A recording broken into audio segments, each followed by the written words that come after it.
ዛሬ ብዙዎቻችን የምንቸገርበትን የከረባት አስተሳሰር አሳያችኋለሁ። ይሄን ቪዲዮ ኮፒ ሊንክ ሼር እያደረጋችሁ አብራችሁን ቆዩ።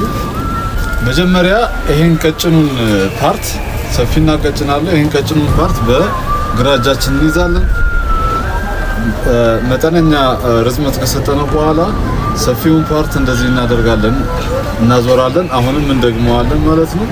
ከዛ ወደዚህ ውስጥ ወደ ቀዳዳው ካሳለፍን በኋላ እንደዚህ አድርገን ከላይ በኩል እንስባለን ማለት ነው።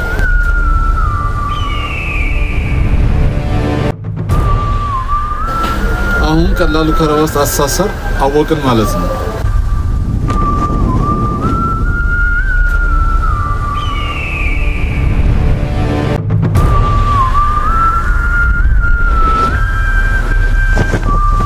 እንደዚህ በማስተካከል ልካችን ማድረግ እንችላለን። ይሄን ቪዲዮ አዘጋጅቶ ያቀረበላችሁ አቢር የወንዶች ልብስ ስፌት ነው። እናመሰግናለን።